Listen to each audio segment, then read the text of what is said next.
je me réveille un beau matin, tout le monde parle d'un truc que je n'ai pas fait, en fait. Par rapport à la tradition, il y a des choses, même si c'est pas vrai, on te colle une étiquette. Écoute, tu en souffres, ta famille en souffre. Tu te réveilles le matin, on dit ouais, on fait des commentaires sur ta sexualité alors que. Et de quoi je me mêle? C'est toi. De quoi c'est toi. C'est ta vie, quoi. Derrière ce sourire-là, peut-être il y a des souffrances inexpliquées. Bon, à travers les idées noires, souvent. On peut même avoir des envies suicidaires, se dire que ouais, qu'est-ce que je fais là? Ils ont trop raconté des choses sur moi, j'ai envie de partir, tu vois. Tu couches avec des gens dehors et tout ça, tu couches avec eux et tout ça, en plus tu prends des photos sexy, tu envoies au mec et tout ça. Il va me demander aussi de lui faire des fellations. Parce que j'ai été violée avec ma grand-mère qui est partie aussi si tôt.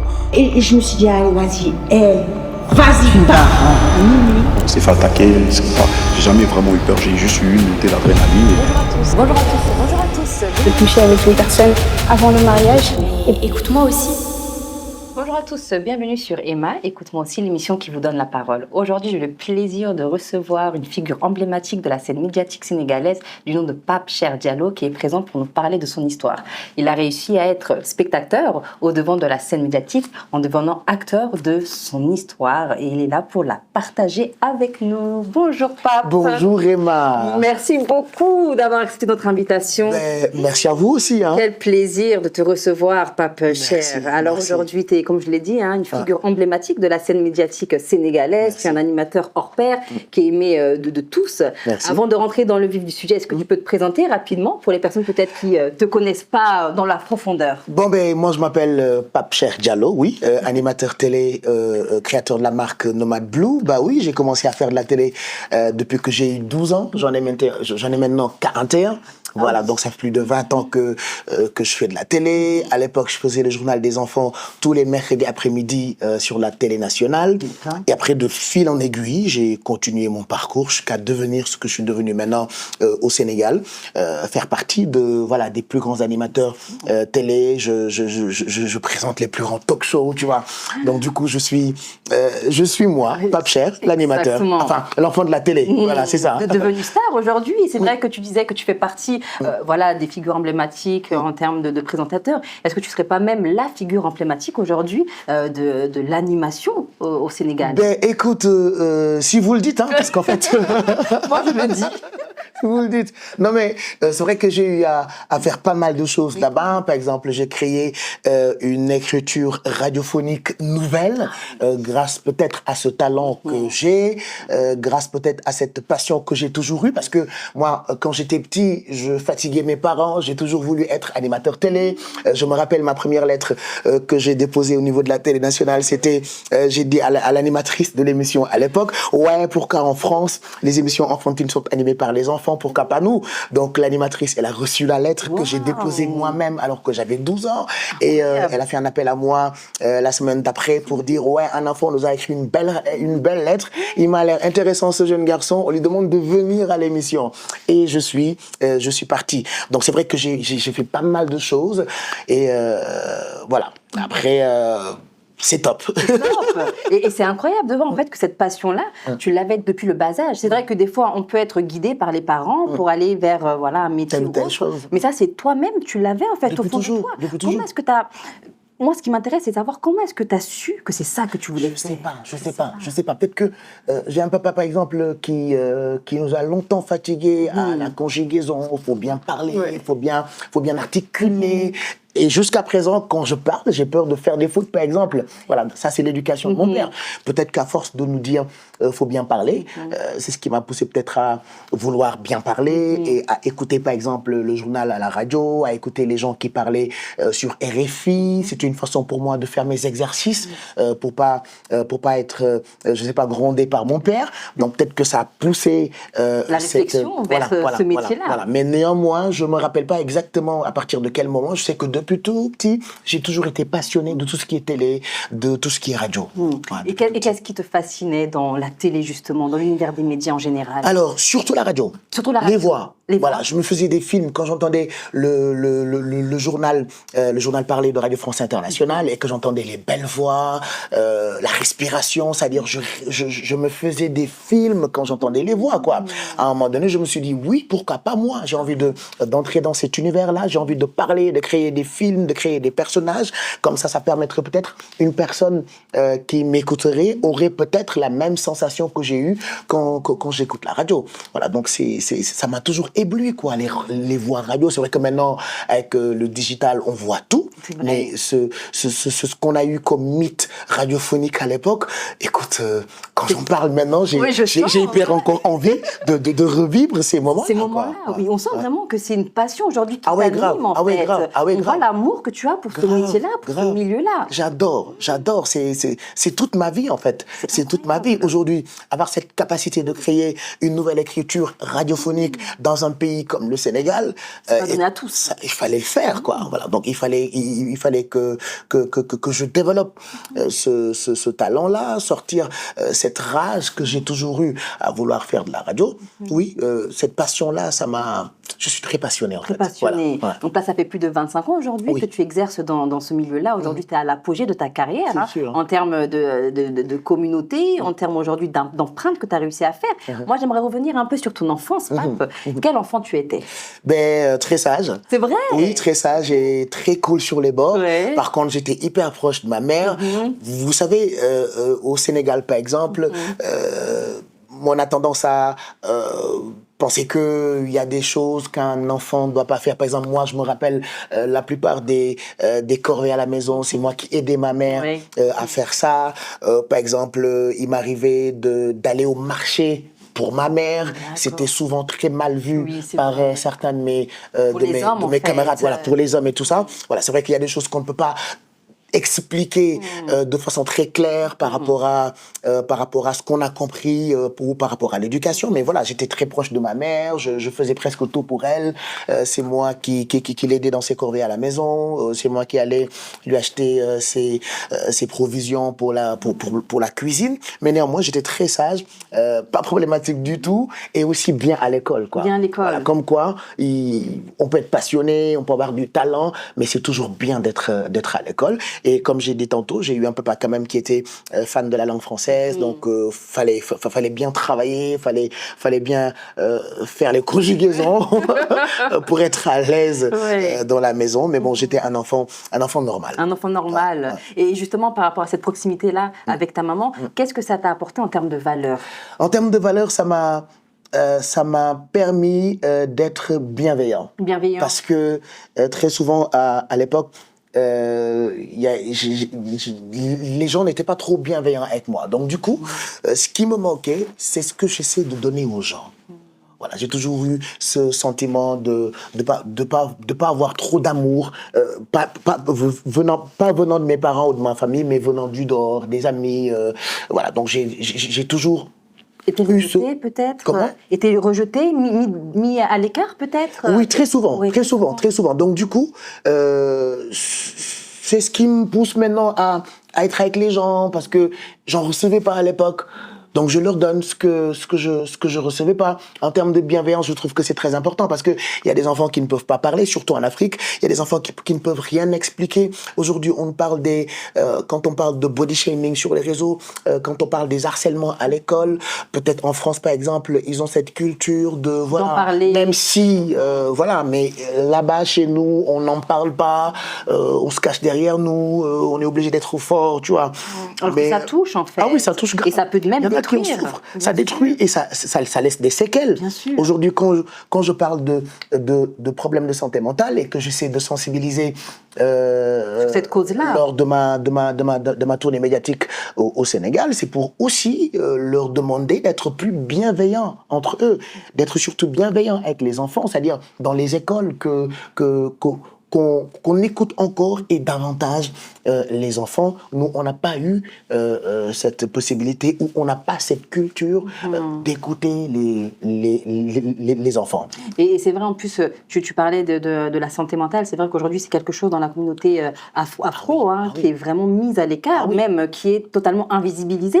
Comme si exactement, c'est tabou, comme si on n'avait pas le droit, en fait, d'être mal ou d'être faible, entre guillemets. Alors que non, il y a des personnes aujourd'hui qui ont besoin de cet accompagnement-là. Et c'est d'autant plus important de leur apporter au risque, malheureusement, de les perdre. Non, mais aujourd'hui, quand vous écoutez la radio, quand vous regardez les réseaux, la plupart des faits divers racontés, c'est des gens qui tuent, c'est des gens qui égorgent. Ça fait toujours mal. Et c'est des gens qui ne sont pas normaux. Quand on vous dit que tout ce qui est lié à la santé mentale, quand on parle de santé mentale, les gens pensent à la folie. Alors que voilà, c'est pas la folie. Maintenant, c'est tabou. Les gens qui en souffrent sont discriminés.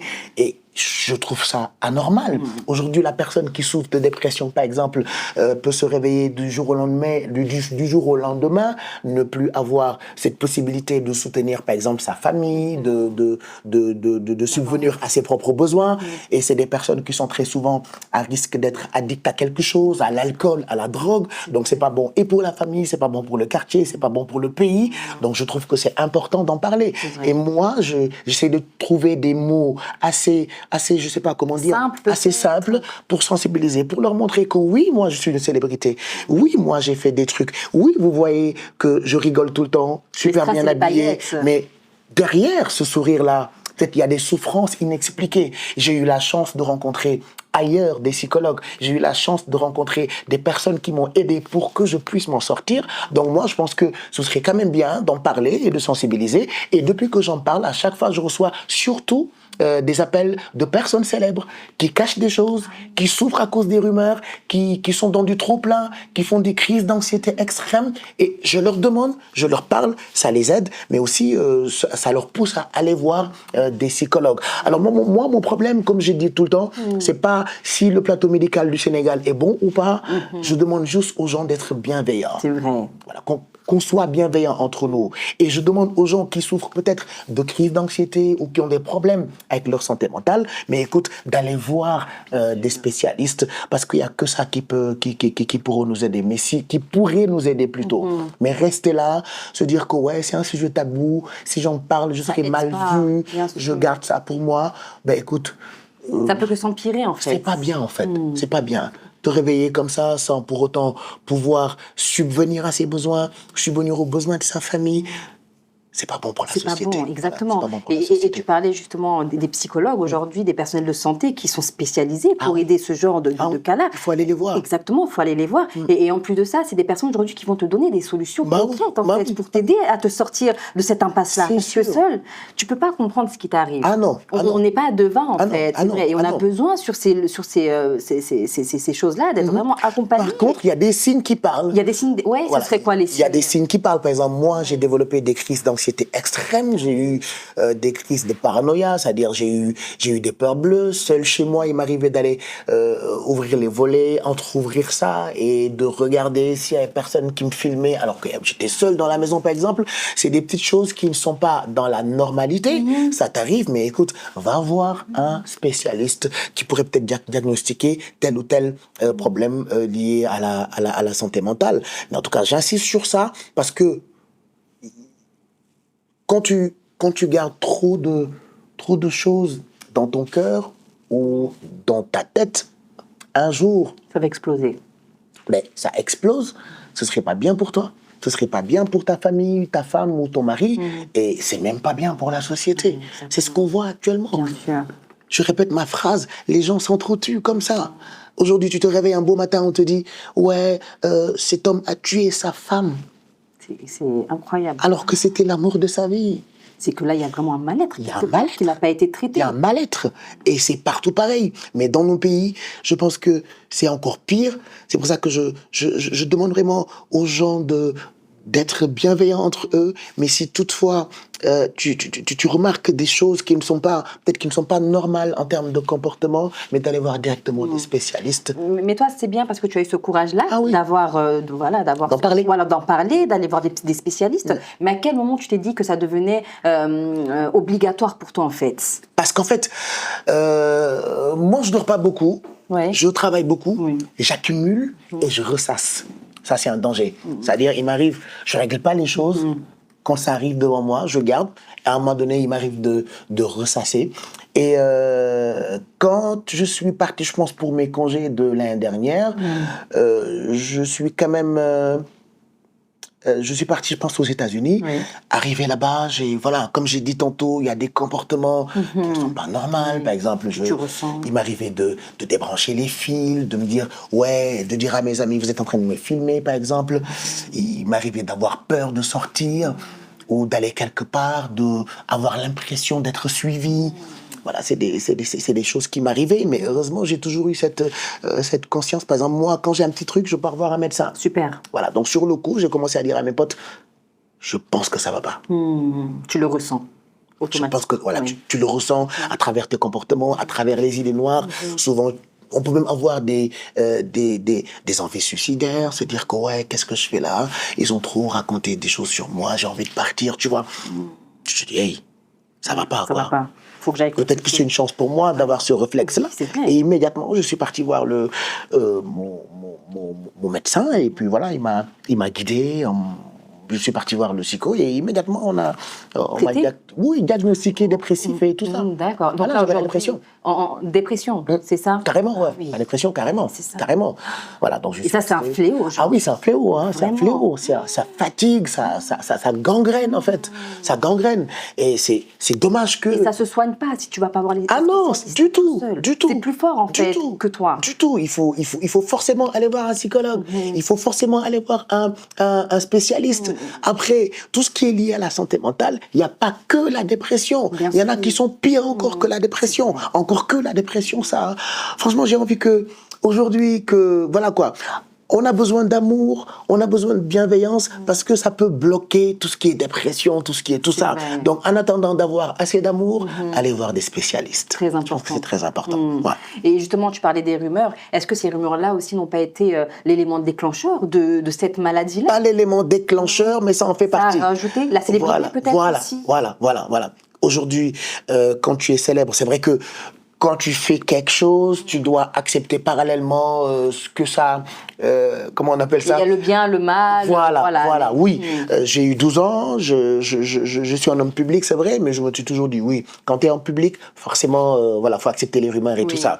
Mais à force de garder, à force d'accepter, un jour, ça peut être fatal pour la personne. Voilà, surtout pour nous autres Africains, où on a tendance à se protéger par rapport à certaines choses. Surtout que par rapport à la tradition, il y a des choses, même si c'est pas vrai, on te colle une étiquette.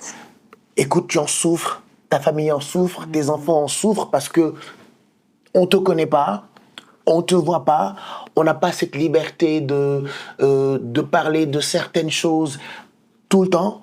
Donc du coup, tu gardes, tu entends jusqu'à ce que ça devienne jusqu'à ce que tu en souffres, Oui, c'est à un exact. point que voilà, ça fait partie vraiment des éléments, je dis bien des éléments qui pourraient déclencher tout ce qu'une personne pourrait avoir comme problème de santé mentale. En tout cas, moi, ça fait partie vraiment Voilà. des éléments clés déclencheurs.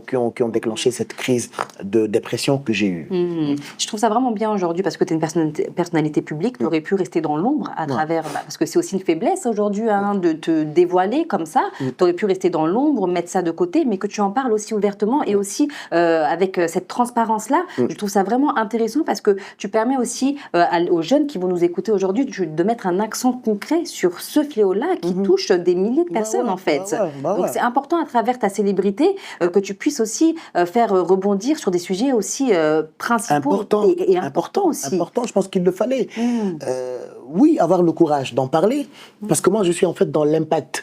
Je me rappelle, avant que j'entame cette tournée médiatique que j'ai eu à faire au Sénégal, tout le monde me disait, ouais, toi, tu parles jamais, toi, tu réponds jamais. J'ai jamais répondu. Oui, c'est ça. J'ai jamais fait d'interview. J'ai toujours tout gardé pour moi. C'était voulu, ça, de pas... Oui, par rapport à ce plan de carrière, parce qu'en fait, j'ai eu un plan de carrière quand même bien programmé Établi, dans ma tête, voilà, donc je me disais toujours, après 20 ans ou après plus de 20 ans de carrière, je lancerai ma marque, je serai dans la mode, parce que parallèlement, je suis passionné de tout ce qui est tout ce qui est... Image.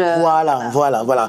Donc, quand je travaillais sur cette marque-là, je me disais aussi, oui, quand je démarrerai mes activités avec la marque, je ferai une tournée médiatique pour répondre à certaines questions, éclaircir certaines choses, sensibiliser, motiver, mais en même temps montrer aux jeunes que c'est possible. Ça n'a pas été facile pour moi, mais c'est possible. Mais t'as réussi. Voilà, donc motiver, sensibiliser et puis leur raconter mon histoire. On n'est pas...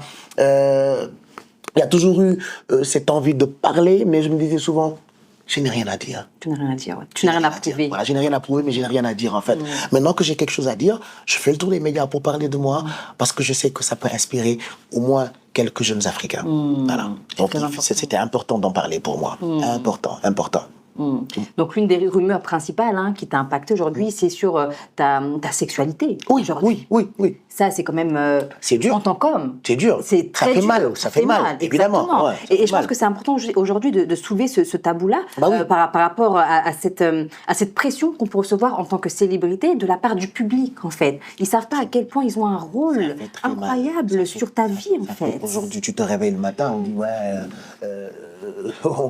on fait des commentaires sur ta sexualité alors que... Et de quoi je me mêle? C'est toi. De quoi c'est toi. C'est ta vie, quoi. Exactement. Voilà, c'est ta vie. Pourquoi le contrat entre toi, l'animateur, et le téléspectateur ou l'auditeur, c'est leur faire plaisir. Enfin, moi, je dis toujours que je partage des ondes positives. Maintenant, ma vie privée, c'est ma vie privée. Pourquoi? À quoi bon en parler? À quoi bon expliquer? À quoi bon éclaircir? Ça fait mal. Et je ne suis pas... À quoi bon juger? Et il y a plein de jeunes qui vivent ça. Aujourd'hui, que ce soit moi, que ce soit un autre jeune célèbre, ils essaient toujours de te coller une étiquette pour détruire. C'est ça. Voilà, heureusement que moi, ça ne m'a pas détruit. Exactement, heureusement, parce que tu es fort aussi. Ah ouais. Mais ça t'a impacté aussi. Ah oui. Parce que c'est quelque chose que tu traînes. Ça a gâché beaucoup de choses. Tout au long de ta carrière. C'est sûr. Mais bon, j'avais pas le choix. J'étais obligé de sortir. J'étais obligé d'être fort. Obligé d'accepter. Oui. J'avais pas le choix, en fait. Je suis sénégalais. Ouais, ils disent des choses sur moi. C'est vrai, c'est pas vrai. Moi, je m'en fous. L'essentiel est que je suis passionné. J'ai envie vraiment de montrer à ces gens-là, oui, malgré tout ça, je peux réussir, quoi. Et il y a toujours eu des obstacles. Aujourd'hui, ça a été difficile, pour à un moment donné, ça a été hyper difficile. C'est dommage que l'entretien se fait en français, mais écoute, il y a des mots mais tu peux le dire aussi en plus profonds que je pourrais sortir, surtout quand je raconte ça à mes amis. Non, on le fait en français, c'est juste une phrase que je sors comme ça, mais c'est dur pour les célébrités, c'est dur pour ces personnes qui sont mise en la scène, en fait. C'est vrai que c'est très difficile. Les gens ne s'en rendent pas compte, en fait. Les gens ne s'en rendent pas compte. Et aujourd'hui, d'amour par rapport à ça. Bah oui. La dernière fois, j'ai dit à un pote, aujourd'hui, tu me regardes, tu me vois, tu ne me connais pas, tu me vois qu'à la télé. Et tu m'insultes, par exemple, ou tu écris un article sur moi. Diffamateur en plus. Voilà. En plus, c'est de la diffamation en plus. Tu peux pas imaginer les dégâts collatéraux, quoi. Ta mère, tes enfants, ton frère, tes sœurs, tes amis. Ben écoute, non mais je trouve ça me fait mal en fait. Ils ont très mal. Ils ont mal parce forcément. que toi encore que tu sois, parce que toi tu es la personne qui est au devant de la scène. Donc c'est vrai que c'est un peu le poids de la célébrité que tu dois accepter en fait. Ça fait partie du jeu. Encore qu'ils s'en prennent à toi, c'est une chose, mais que cela en découle sur ta famille proche qui n'a rien demandé en fait. Ah ouais. Quelle douleur, et aussi que tu te sentes impuissant par rapport à ça parce que tu peux. Comment faire pour régler ça? Comment faire pour régler ça? C'est pour ça que je me suis dit oui, après plusieurs années de tout ça. Ce serait bien quand même que je parle à ces gens-là. Voilà, que je parle que je parle à mon public, que je parle à ces Sénégalais, que je parle à ma famille, parce que je trouve que en parler a été une thérapie pour moi. Hein, en parler a été quand même bénéfique pour mes parents qui sont hyper et vraiment fiers de moi, malgré les difficultés. Mais je dis très souvent aussi parallèlement, j'ai plus ri que pleuré dans cette carrière. Ah oui. C'est vrai que j'ai très souvent pleuré, j'ai très souvent eu mal, j'ai très souvent souffert de ta notoriété. de ma notoriété. J'ai souvent pleuré de stress et j'ai accumulé beaucoup de stress, d'où mes crises de dépression et de burn-out. Mais quand même, j'ai plus ri que pleuré dans cette carrière. Mais je demande vraiment aux gens d'être encore plus bienveillants, surtout avec les gens qui sont devant de la scène. Parce qu'ils peuvent pas comprendre. Ils peuvent pas savoir, après une émission ou après un show, tu rentres seul chez toi, tu t'enfermes dans ta chambre, tu ne dors pas. C'est-à-dire, tu réfléchis. Ouais, ils ont dit que j'étais... Pourquoi ils ont dit ça? Qu'est-ce que j'ai fait? Tu te remets en cause. Tu n'as plus confiance en toi. Vraiment. Tu n'as plus confiance en toi. Et tu apprends même des choses sur toi. Oui, voilà. Des choses que tu ne connais pas. Mais qu'est-ce que tu ça fais fait pour tellement recevoir mal. ça? Non, mais ça fait mal, en fait. Qu'est-ce que tu aimerais leur dire à ces personnes-là qui ont été à l'initiative de ces rumeurs-là? Non, mais il m'arrive de rencontrer des gens qui ont eu à dire du mal sur moi. La première phrase, c'est « Hey, Pape Cher, excuse-moi ». Ça te fait plaisir? Ça te fait du bien? Ça fait du bien, quand Ça même. fait du bien. Ça fait du bien de savoir que, oui, ce gars-là ne me connaissait pas. Maintenant, j'ai l'impression qu'il me connaît. Alors que j'étais pas obligé de tout montrer en moi, quoi. J'étais pas obligé de raconter tout ça. Oui. Mon contrat entre moi et les téléspectateurs ou les auditeurs, c'était que partager des zones positives, quoi. Faire mon talk show, faire mes émissions et puis partir. J'ai une vie parallèle, quoi. J'ai ma vie à moi, voilà. Mais t'es obligé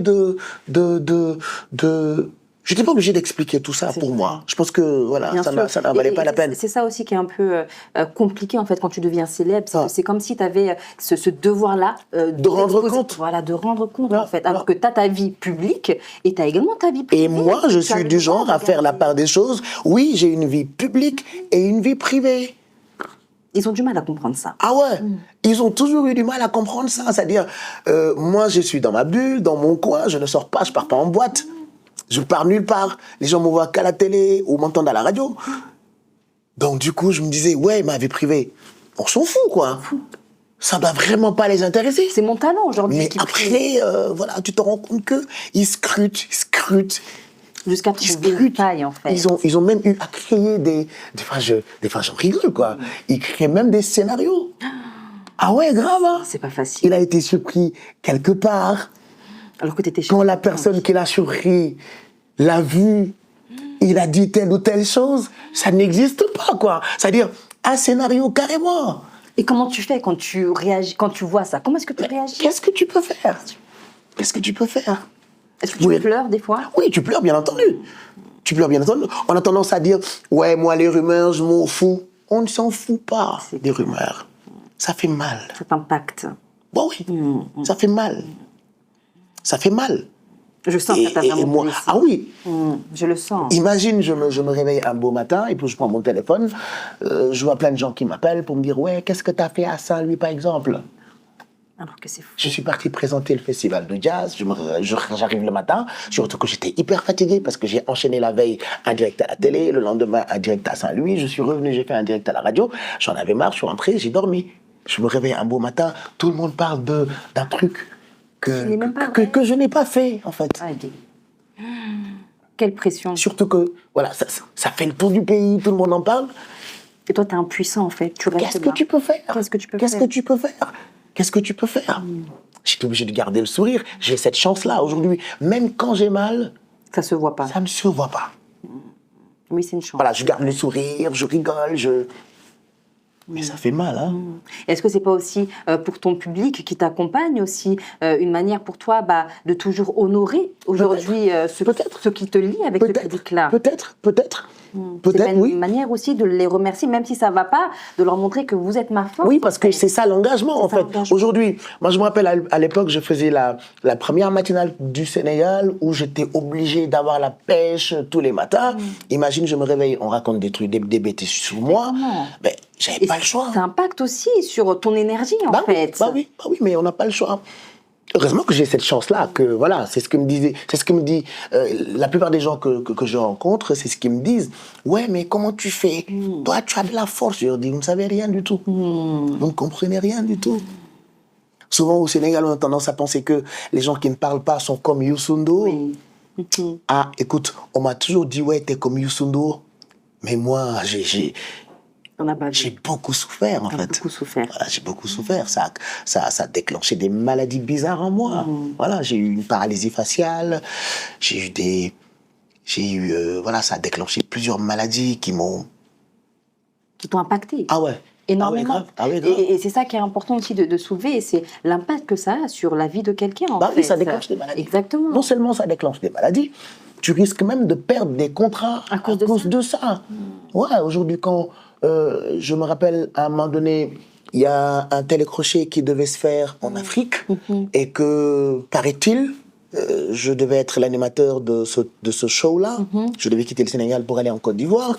Mais quand la production a fait des enquêtes, paraît-il qu'ils ont appelé au bled, enfin, ils ont appelé au Sénégal. Et on leur a dit non, mais ne le prenez pas parce qu'il y a des rumeurs sur lui. Aïe, aïe, aïe, aïe, Et aïe. quand on m'a raconté ça, mais grave, j'ai Comment on pleuré, réagit quoi. face à ça? Bah oui. Non, mais tu pleures parce que T'es tu peux impuissant, pas, tu peux rien faire, c'est ça. Tu peux rien faire, c'est ça. Donc tu gardes ces trucs-là, tu en gardes, jusqu'à ce que, voilà, ça déclenche, jusqu'à ce que tu sois dépressif, jusqu'à ce que tu aies une paralysie faciale, jusqu'à ce que des fois tu n'as même plus envie de taffer. Ah oui, j'imagine. Du tout. Des fois, tu te dis, ouais, je sors de ce pays, je vais aller ailleurs, quoi. Mais néanmoins, après, quand tu es trop passionné, quand tu es trop fier de toi, parce que parallèlement, je suis très fier de moi, Ouais. tu te dis, ben écoute, Tu vaux plus que ça. vas-y, quoi. Va faire ton travail normal. Écoute, laisse-les parler. Un jour viendra, peut-être tu répondras. Et la réponse, c'est ce que je suis en train de faire depuis un moment. Exactement. Leur dire que je ne suis pas celui-là. Mais néanmoins, j'ai souffert. Ouais. Ne pensez pas que je suis un extraterrestre ou quoi que ce soit. Je suis juste une personne normale. J'adore la télé, j'adore la radio, je suis passionné. Voilà, quoi. Je considère, par exemple, mon travail comme un travail, comme les autres, parce qu'ils ont tendance à penser que, chez moi en tout cas, que les gens célèbres ou les gens qui passent à la télé sont des extraterrestres, ne sont pas des gens normaux, comme ils disent, alors que moi, je suis une personne normale, quoi. Voilà, j'ai mes sentiments, je pleure, je peux être énervé et tout ça. Peut-être que je garde le sourire, c'est pour ça que les gens pensent que rien ne m'ébranle, alors que beaucoup de choses m'ébranlent, quoi. Voilà, c'est cette... Il y a plein de gens qui m'ont tout le temps regardé comme ça. Voilà, que j'étais invincible, que rien ne pouvait m'atteindre, que j'étais comme Youssou N'Dour ou comme Viviane, alors que... Aïe, aïe, aïe, j'ai souffert. Hein. Souffert. Ah ouais, j'ai vraiment souffert. Et j'ai vraiment pas envie, aujourd'hui, ces jeunes qui ont envie d'être comme moi au pays, de passer leur temps à vivre cette souffrance que j'ai eu à vivre. Voilà, j'ai envie de leur dire, allez-y, n'écoutez pas, mais aux autres, soyez bienveillants avec ces célébrités-là, C'est important. avec ces gens-là qui sont à la radio, avec ces gens-là qui sont à la télé, avec ces gens-là qui sont sur les réseaux. C'est juste des gens normaux. C'est ça. Voilà, ils sont passionnés de tout ce qui est image et tout ça. Collez-leur la paix ou jugez-les sur la qualité de leur travail. C'est ça. Aujourd'hui, moi, j'aime bien qu'on me juge sur ce que je fais. Exactement. Je suis professionnel, je suis pas professionnel. Ton émission, ça s'est bien passé et tout ça. Je Là, préfère, tu peux quoi. prendre, oui. Voilà, mais te dire, ouais, par exemple, mes divorces au Sénégal, par exemple, c'était comme des... Une affaire publique, quoi. Bah oui, c'était des feuilletons, quoi. Tous les jours, un épisode. Alors que ça te regarde toi. C'est ma vie, c'est ma vie. Et c'est pas évident aussi d'avoir cette impression-là que tu dois aussi parler de tout, en fait. C'est ce Que tu leur dois, en fait, tout. C'est ce qui est énervant, C'est en ça fait. qui est énervant. Surtout quand tu te dis, oui, je suis juste animateur. Moi, je suis animateur télé. Je suis animateur radio. Je me suis toujours dit, oui, il y a ma vie privée et ma vie publique. Cette vie publique-là, c'est le fait de leur faire plaisir à la radio. C'est ça. Et je pense, et tu as l'impression que tout le monde est comme toi. Mais au fil du temps, tu te rends compte que tout le monde n'est pas comme toi. Alors peut-être que ça a été, c'est ce qui a été assez compliqué pour moi, le fait de ne pas comprendre que tout le monde n'était pas pour moi, parce que lorsque j'ai commencé à en parler, à chaque fois je rencontre des gens qui me disent, je te découvre de plus en plus. C'est ce que me disent certains Sénégalais. Ça aussi, c'est intéressant parce que c'est là où on voit que la persévérance porte ses fruits et que la patience aussi est importante dans ce milieu-là. Parce qu'aujourd'hui, tu arrives justement à redorer, on va dire, ton image à travers la vérité que tu es en train de dévoiler et de rencontrer des personnes aussi qui se disent « Ah non, mais finalement, je t'ai mal jugé. Finalement, ce que j'ai pensé, c'était pas ça.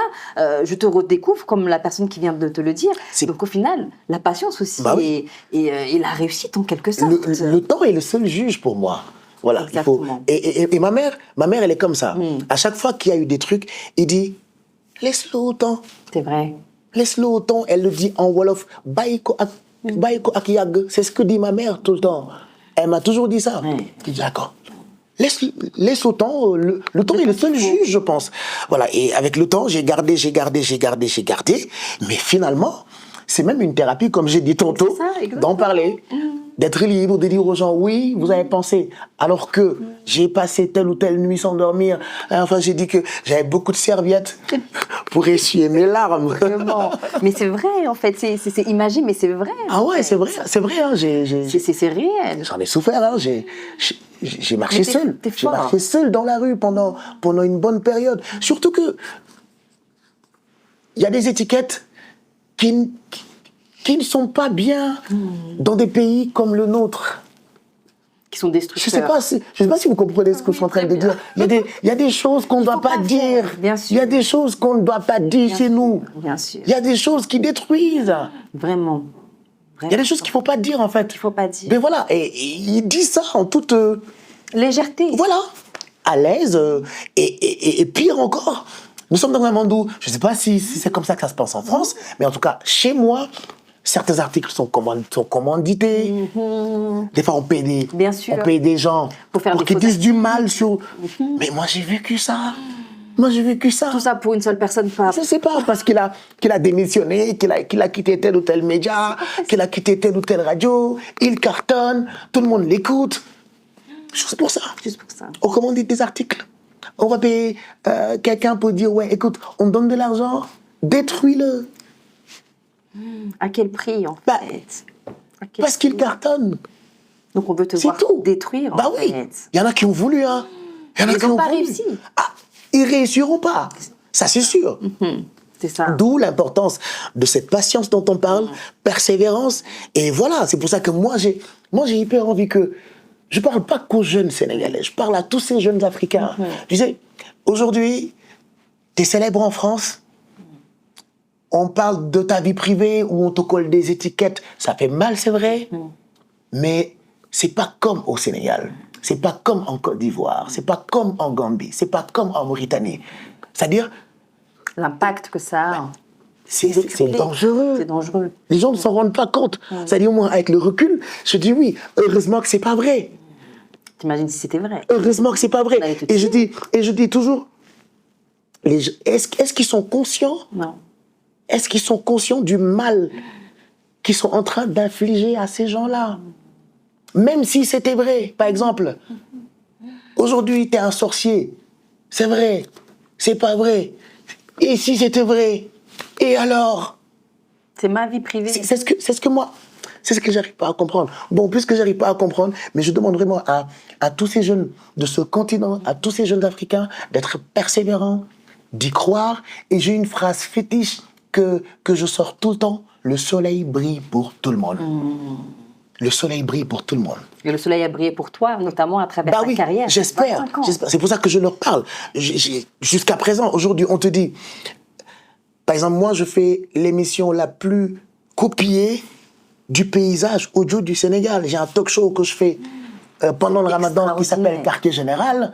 Écoute, de la télé nationale aux petites chaînes, aux chaînes YouTube, au site internet, toutes les productions Ramadan collent ou ressemblent à ce que je fais moi. Et pourtant, quand je créais ça à l'époque, je me rappelle, les gens disaient, ouais, pourquoi il fait ça alors qu'on doit parler religion, pourquoi il y a eu tellement de rumeurs, de polémiques par rapport à ce concept-là. C'est le concept le plus suivi aujourd'hui. Et le plus copié. Le plus copié. Toutes les télés font la même chose. Et avant que je ne fasse ça, on n'avait pas cette culture de voir pendant le ramadan un animateur de divertissement à la télé, inviter des religieux, mais en même temps des politiques, pour faire un mélange de feel good. Les gens avaient tendance à voir que la religion, mais très protocolaire. j'ai chamboulé. Je t'ai dit tantôt que j'ai amené une nouvelle écriture radiophonique, mais pour la télé aussi, j'ai chamboulé tout ce qu'on avait comme règles en termes de programme, tout en respectant les valeurs qu'ils ont, ce public sénégalais. Et qu'est-ce qui a fait la force pour justement cette réussite-là? Parce que c'est quand même incroyable ce que tu as réussi à faire au cours de 25 ans. J'apprends toujours, en fait. Voilà. J'apprends toujours. On peut toujours apprendre dans le tas. Apprendre dans le tas, c'est par exemple regarder ce qui se fait en France, ce qui cartonne en France, et essayer de rendre local. Aujourd'hui, on te dit, ouais, tu fais comme Cyril Hanouna. D'accord, ok. J'essaie de voir ce qu'il fait et je rends local. Je vais pas dans l'excès, mais j'essaie d'adapter par rapport au public sénégalais. Peut-être que c'est un talent qui est qui est en moi plutôt, le fait de pouvoir prendre un concept et puis essayer de voir par rapport à la culture sénégalaise, par rapport au public sénégalais. Voilà, c'est ta touche personnelle. Voilà, c'est ma touche personnelle, c'est mon cocktail, c'est ma petite sauce. C'est ce que j'ai toujours proposé aux téléspectateurs, quoi. Et ça a toujours marché aussi. Ah oui, ça a toujours marché. Et c'est vrai que tu as réussi à avoir cette proximité-là et aussi cette approche-là avec le public qui est quand même incroyable. D'où ça te vient, ça, Pape? Peut-être, je sais pas, peut-être que c'est un talent, peut-être que c'est un don. Oui, peut-être que c'est un don parce que c'est naturel, c'est pas travaillé. C'est en moi, c'est en moi, c'est en moi. Aujourd'hui, vous qui êtes en France, quand vous faites une émission, c'est toute une équipe derrière. Là, il y a la rédaction, il y a la rédaction, il y a le secrétaire d'édition, tu as un prompteur, tu as tout ça. Mais nous, on n'a rien. Aujourd'hui, il y a que ton talent, il y a que ta persévérance, il y a que toi qui peut tout faire pour s'en sortir. Hein. Il y a que l'animateur, quoi. C'est-à-dire aujourd'hui, tu fais ton émission, tu prépares seul. Hein.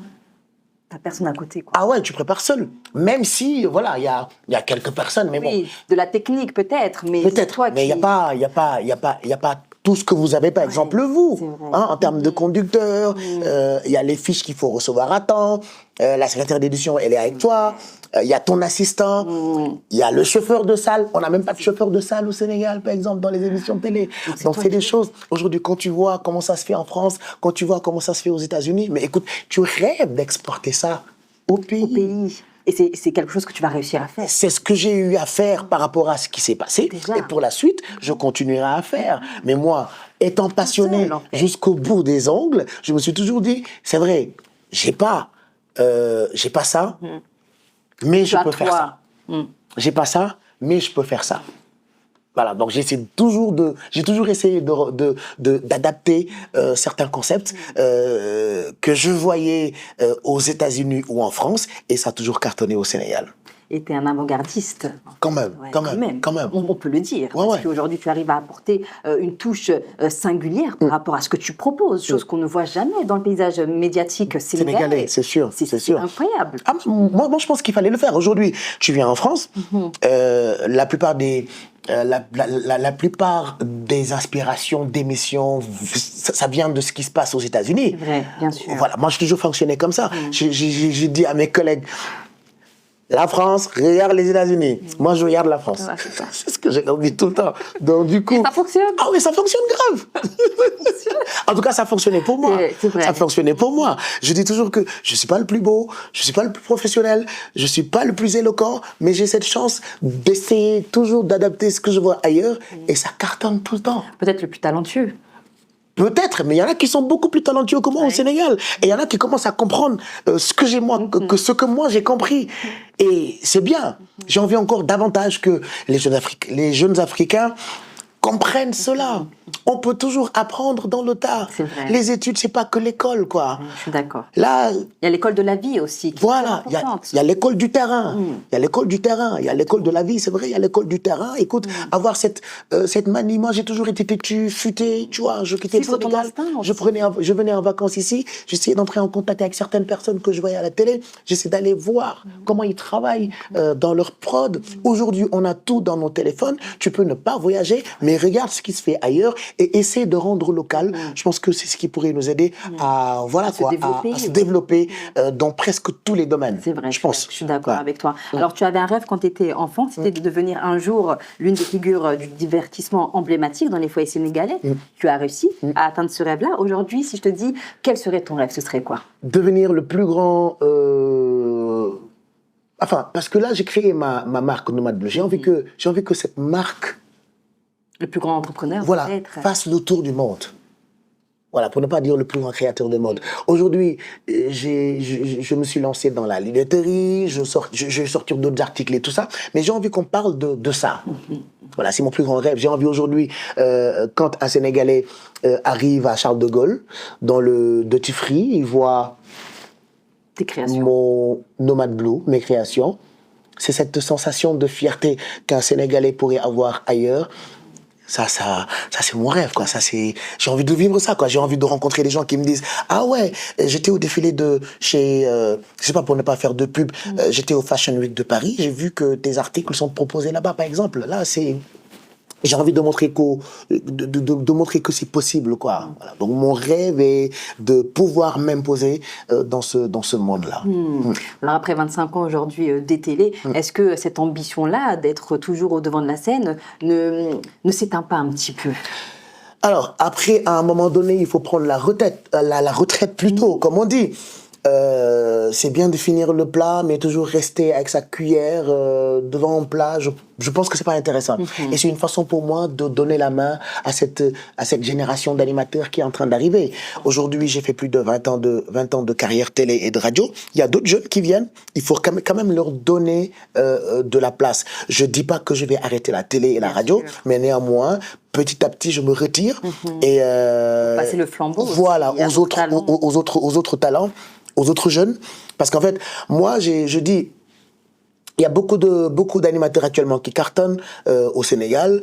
Très souvent, ils faisaient le pied de grue devant là où je travaillais. C'est des gens qui venaient me voir très souvent pour me dire « Ouais, je veux être animateur ». Et quand je vois que c'est des jeunes qui cartonnent actuellement, non seulement j'en suis fier, mais néanmoins je me dis « Oui, il va falloir qu'à un moment donné, que tu quittes la table pour permettre à d'autres personnes de venir, de se mettre à table et de bien manger. » Voilà. Très belle philosophie aujourd'hui. Oui, j'y crois. Il y a cet amour-là que tu as vraiment, c'est ce partage-là que tu as naturellement, cette bienveillance aussi que je vois à travers tout le parcours de ta vie et notamment sur ce point-là qui est très important de laisser la place aux jeunes qui arrivent en fait pour pas monopoliser justement l'espace public. C'est très important de faire ça. Moi, je pense que c'est très important parce que à un moment donné, quand j'ai commencé ma carrière, j'ai voulu être soutenu et j'ai été soutenu par de grands animateurs qui étaient là-bas. Il y a un animateur qui s'appelle Michael Souma que je salue de passage, qui était mon idole. C'est-à-dire à un moment donné, quand moi je parlais à la radio, c'était comme si Michael Souma qui parlait. Après, il m'a laissé la place. Donc moi, je pense que mon devoir est de leur montrer le chemin parallèlement à travers un livre, un documentaire, mes sorties que je fais sur certains médias, mais néanmoins quitter quoi et laisser ces jeunes-là exploser. Je vais continuer à faire certaines de mes émissions, mais néanmoins, j'ai plus envie de continuer à faire ce métier tout le temps. C'est pour ça que j'ai fait cette transition entre l'animateur et l'entrepreneur. Donc, j'essaie de me concentrer sur ce projet, d'où l'importance de cette tournée médiatique pour en parler d'abord, faire le tour du monde, leur dire que oui, je suis un Africain, vous ne me connaissez pas, mais je suis dans l'impact, j'ai fait telle ou telle chose chez moi, j'aimerais vous en parler, peut-être que ça pourrait aider. Ça pourrait m'aider et ça pourrait aider peut-être d'autres jeunes Africains comme moi qui sont en train de regarder par exemple, ce genre de rendez-vous. Exactement. Très, très intéressant. Et peut-être aussi, au-delà de la partie entrepreneuriale, aussi avoir cette école-là de Pape Cheikh Diallo à travers des enseignements sur le journalisme, sur l'animation. Parce qu'aujourd'hui, tu es un expert en la matière. Pourquoi ne pas retranscrire aussi cette énergie-là que tu as réussi à travers des enseignements? C'est un projet. C'est un projet. J'ai parlé de livres. Malheureusement, ou heureusement, enfin, je sais pas trop, mais on n'a pas cette culture de trop lire là-bas. Donc, du coup, c'est pour ça que j'ai commencé par en parler sur les médias. Ensuite, peut-être, il y aura le livre. Et puis, on est en train de travailler avec vraiment des personnes assez professionnelles dans le milieu de l'audiovisuel. On est en train de finir un documentaire. Après, on fera des workshops. On fera des entretiens avec ces jeunes qui veulent devenir animateurs. Ces jeunes qui veulent être dans les médias. On est en train de préparer des rendez-vous de travail, des workshops pour parler de moi, pour leur permettre d'avoir cette possibilité de poser des questions directement. Peut-être que ça pourrait aider. Bien sûr. Donc, on est en train de préparer ça avec mes équipes. Et d'ici janvier, on mettra tout en place pour leur permettre de venir dans ces masterclass-là pour pouvoir peut-être ressortir avec quelque chose. Waouh. Et une autre question, Pape Cheikh, est-ce qu'aujourd'hui tu es en paix avec toi-même? Oui, je suis hyper en paix avec moi parce que avoir d'abord le courage de raconter une histoire, avoir le courage de raconter sa propre histoire, avoir le courage de sortir et de parler à des gens qui ont eu à raconter des choses sur toi, il faut vraiment être en paix pour le faire. Je parle de thérapie depuis tout à l'heure, mais je sais que je suis en paix avec moi. Et cette paix intérieure-là, on en a tous besoin. Hein. Les jeunes en ont besoin, moi j'en ai besoin, les gens qui regardent, c'est-à-dire tout le monde a besoin de ça. Et pour avoir cette paix intérieure-là, c'est tout un travail. Voilà, c'est tout un parcours. Et après ces années de galère, d'emmerde et de souffrance, je suis en paix, je pense. Ouais. Voilà, parce que là, je prends le temps quand même d'être avec moi-même. Je prends le temps de discuter avec moi-même. Je prends le temps d'accepter mes imperfections aussi parallèlement, parce que je suis juste un être humain. Et je prends la peine de continuer le travail que j'ai toujours eu à faire sur moi pour pouvoir sortir tout ce que j'ai comme passion. Donc, je pense que je suis en paix. Vraiment, c'est ça le principal aussi, hein, parce que à quoi bon avoir toute la richesse, tout le succès du monde si au final, quand on s'endort le soir, cette paix-là, on l'a pas en fait. Est-ce que ça en vaut la peine? Ah ouais, ça en vaut pas la peine. Exactement. Ça en vaut pas la peine. Donc il faut faire le maximum. Aussi, peut-être en ligne avec nos valeurs. Oui. Et voilà. Être avec soi-même, c'est important. Être avec soi-même, c'est-à-dire à un moment donné, quand tu te cherches, tu te perds. C'est vrai. Voilà, quand tu te cherches, tu t'oublies. Et le fait de t'oublier peut... Voilà quoi. Aujourd'hui, toujours je vais revenir sur tout ce qui est lié à la santé mentale. Par exemple, les personnes hypersensibles ont tendance à souffrir, à se faire mal. Vrai.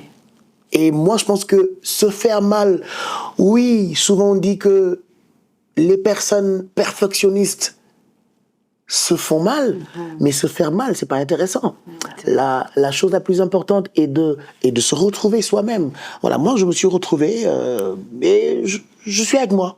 Je me considère comme mon meilleur ami en fait. Et tant que la personne n'a pas ça, elle peut pas être, je sais pas, elle peut pas être en paix, avec sa personne ou avec soi-même. Donc être en paix avec soi-même, c'est important. Il faut se pardonner certaines choses. Il faut s'accepter. L'acceptation de soi là, il faut que tout le monde fonctionne comme ça. En tout cas, moi ça m'a beaucoup aidé. Et je fais je suis avec moi. Des fois, les gens me disent mais tu te sens pas seul? Je leur dis, j'adore cette solitude. Ah oui. Parce que ça me permet d'être avec moi. Et j'adore quand je suis avec moi, parce que je parle avec moi. Voilà, ça m'a beaucoup forgé, ça m'a beaucoup aidé. Et ça m'a permis d'avoir le courage de raconter un peu partout mon histoire. C'est ça. Ouais. En 25 ans, tu es passé de l'enfant rêveur devant son écran à la star qui inspire aujourd'hui toute une génération. Quel serait le message pour cette jeunesse, justement? Leur demander d'être patient, mais aussi de persévérer. Parce que la persévérance a un prix. Aujourd'hui, la pression sociale peut te pousser, surtout en Afrique, surtout au Sénégal, à vouloir brûler les étapes. C'est vrai. Parce qu'on a toujours tendance à dire, ouais, telle ou telle personne dans le quartier a sa voiture, telle ou telle personne a voyagé, fait comme lui, alors que la patience a son prix. La patience, elle est importante. Donc je demande à tous ces jeunes-là d'être patients. Le moment venu, tout se réalisera. Mais néanmoins, d'être persévérant dans ce qu'ils font et d'être passionné. Parce que si tu es passionné, patient, persévérant, mais écoute, tu gagnes. Et aujourd'hui, j'ai envie que tout le monde gagne. Moi, j'ai envie de gagner encore. Hein. J'ai cette rage de vouloir réussir avec ce que je viens d'entreprendre. Mais parallèlement, j'ai réussi peut-être une partie. Hein. C'est ce nom que j'ai eu, que j'ai actuellement dans ce domaine-là, dans mon pays. Donc, je demande à ces jeunes-là d'être persévérants, d'être patients et de surtout bien gérer leur passion. Parce que la passion plutôt, elle est importante. Voilà, il faut être passionné, mais il faut être persévérant, il faut être patient. Voilà, ne pas care, comme on dit, la pression sociale, ne pas brûler les étapes. Ne pas écouter les gens qui disent « Ouais, telle ou telle personne a réussi, fait comme lui. » Non. Il faut être patient. Et poursuivre ses rêves. Je pense que c'est important. Et croire en soi. Croire en soi, oui. Il faut Avoir croire en soi. cette Il confiance. faut croire en soi. Il faut croire en soi. Il faut croire en soi. C'est très important. Et puis être patient. Voilà. La patience, ça paye pour moi. Et ça a payé pour toi. Ah Et oui, ça paye pour moi. félicitations. Oui, moi j'ai été hyper patient. Et je me rappelle, avant que je ne lance ma marque, la plupart des gens me disaient « Ouais, il est temps que tu ouvres ta télé. » Cette pression sociale-là peut pousser à une personne à brûler les étapes. C'est ça. Alors que brûler les étapes, c'est pas bien pour moi. Ouais, bien Donc, sûr. il faut être patient, il faut pas être trop bavard, crée tes choses, suis ton chemin pour pouvoir un jour réaliser ses rêves. Et puis savoir que Dieu est là, quoi. Voilà, Dieu est avec nous.